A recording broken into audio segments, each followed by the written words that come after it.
Hello, hello, hello, welcome back.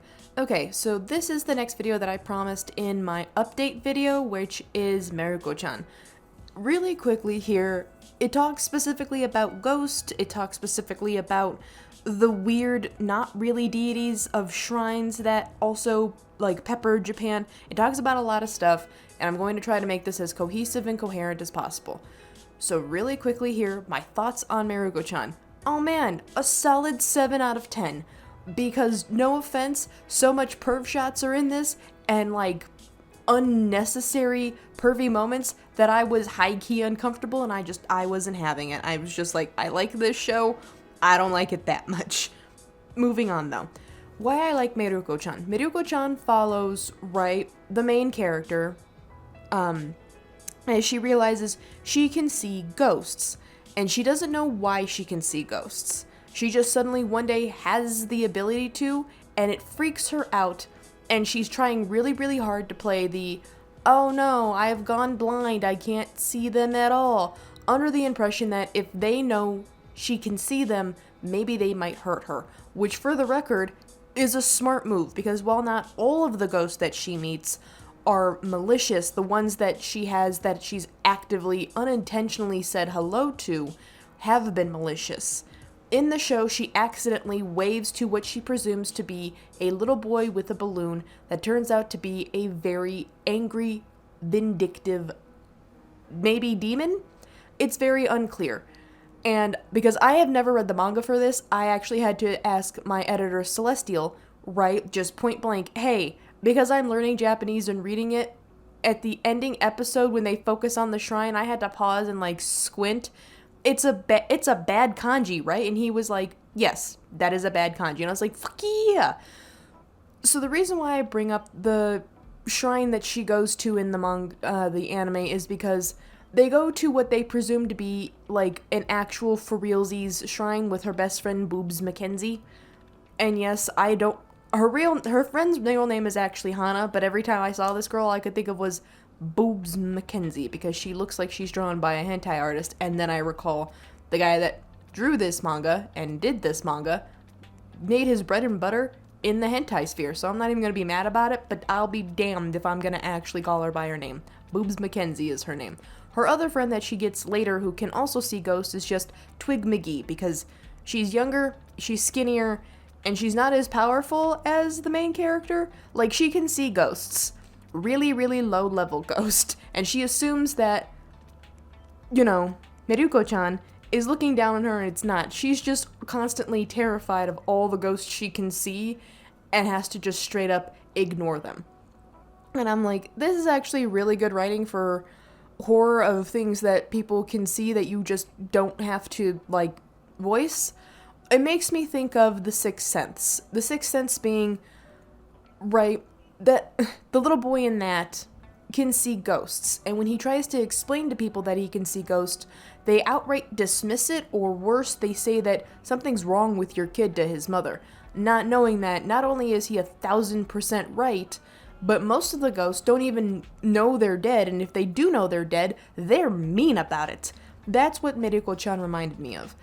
And I hate to bring this up, but the reason why it works is because in a few episodes, they hit you really hard in the feels. She can, unfortunately, see ghosts that attach themselves to people. And she finds this little old lady who's just sitting on the steps of the Sky Bridge to get across the streets in Japan. And she mistakes her for a ghost. She finds out she's got Alzheimer's or dementia. She's just not all there. And she keeps seeing, she takes the lady back to her house. When they get to the house, there's this male ghost there that keeps just muttering numbers at her, right? Just aggressively muttering numbers. And the lady, right, keeps holding on to her really tight for just asking about her smartphone. So she takes the initiative of showing her, it's like, yeah, you can even use a calculator or a phone. She types the number that the male ghost is telling her. She shows the lady the numbers, and it clicks something in her mind of stuff she had forgotten. And when the daughter, or maybe daughter-in-law, it is unclear which, because again, I've never read the manga, I'm sure Celeste will tell me in the video, of what's going on, the male ghost just point blank tells her, "Thank you," and keeps hovering. And it's a really nice thing of that's her husband. He hasn't moved on because he can't leave his wife. He can't. He just refuses to. But because they can't talk to each other, he's just hovering, hoping that if he keeps pushing all of his energy out, maybe she'll hear him.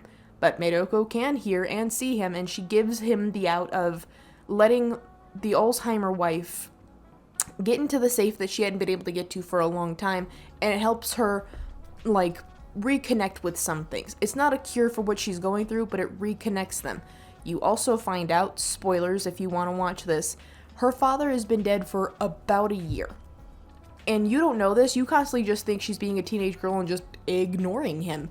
And then when you find out he's a spirit that's just in the house because he loves his family so much and he doesn't want to move on, it even worse is because she gives him the pudding cup that she had bought yesterday because the year prior to that he had eaten her her pudding cup without asking. So she had given it to him at his little shrine at home, and it's really soft and it's really nice. And I feel like that's the thing that most ghost stories, like American ghost stories, seem to get wrong. Even if the ghosts specifically are mad and angry about stuff, there's probably a reason for it. And if you can communicate with them or see them, and I know some of you can, right? Not for like clout on the internet, but like actual for realsies. Ooh, I shouldn't say anything about that. Sometimes just giving them a really quick "I can see you" look and moving on is enough to make them go, "Somebody saw me." Yeah, somebody saw you. It's okay. Tell me what's going on with you. Let me help you. And it's really nice. And I'm really aggravated is because going back to the shrine that they go to and her getting help from these things, those aren't good spirits. Those are spirits that straight up are trying to get what they want from her, and her paying them the first time and everything when they help her, she paid them for the debt of helping her 3 times. But because of what she is in context to what they are, that's not the end of their relationship. It's not. Whether she knows it or not, unintentionally, she's indebted herself to something far beyond this mortal coil. And in all honesty, while I was reading it, thanks Japanese dub, reading all the stuff, looking at everything, and thinking about it from what little I know about Japanese mythology, and especially because the shrine they go to is just covered in foxes, and also the little helper things that are the main, like, guardians of her, that look like little foxes in kimonos.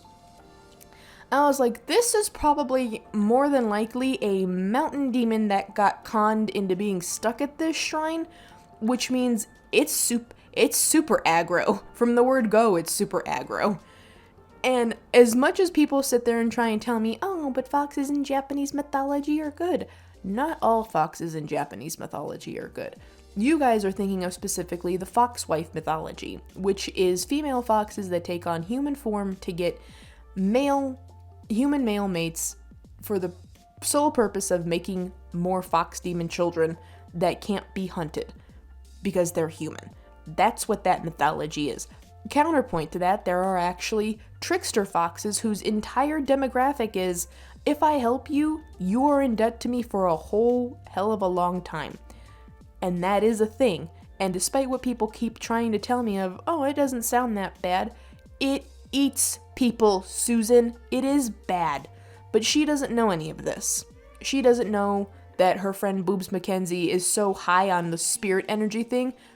Bad spirits follow around to cook lesser spirits to eat them, which is something you do see in the anime. She doesn't know any of this at all, which makes it even more interesting, and I can't wait for season 2, assuming we're getting a season 2, because it's so good. Oh, it's so good. That's it. That's all my thoughts on Mieruko-chan. I really hope that you guys, watch it. Again, big shout out to the editor, big shout out to the patrons, big shout out to all of you, the lovely viewers, and please like, share, and subscribe because YouTube hates creators. Bye!